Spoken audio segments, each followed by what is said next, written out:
The smoother feature is not to be confused with the smooth brush in 3D Coat surface mode.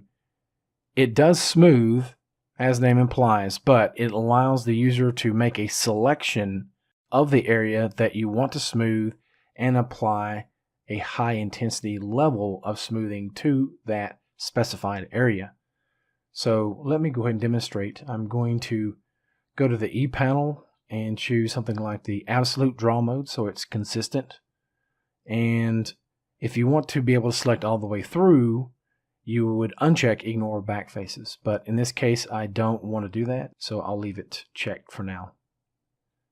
You could also use any one of these shape marquees as well to create your selection, including the 3D selection, which will allow you to go ahead and create a selection all the way around an object if you need. So let's begin brushing. Let's say I wanted, instead of using the cutoff tool and then going through here to smooth the result, I can use the smoother tool to effectively do that in one step by simply brush selecting the area that I want to smooth or dissolve.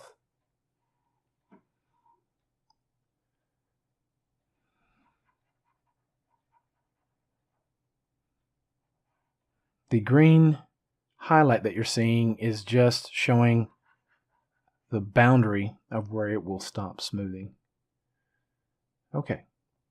By default, preserve surface will be checked, and that means it's going to try and preserve the overall shape of the surface, but apply a high intensity level of smoothing to it.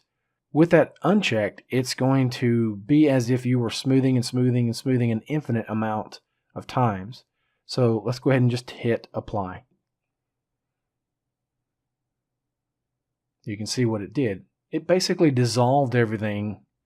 And if I hit Control D, just like I would in Photoshop, to deselect a marquee, you could do the same in 3D Coat, or you could click Clear Selection here. All right, let's undo that. Now, let's try Preserve Surface and hit Apply or the Enter key.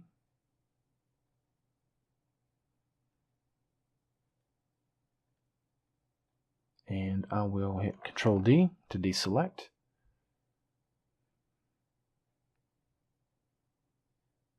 So it was fairly intense, but again, it kept the overall shape.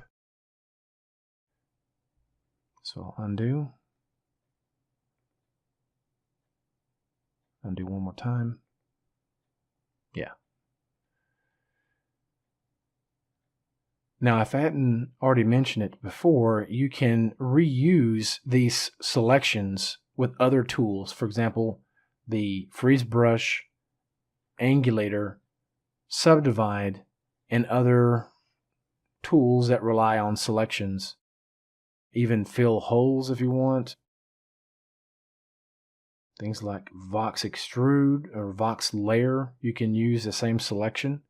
If you want to be able to reuse it later on, you can go to the Freeze menu and choose Store Freezing State and then later restore it. Okay, so that's a quick look at using the smoother feature in 3D Coat. Thank you for watching. We'll see you next time.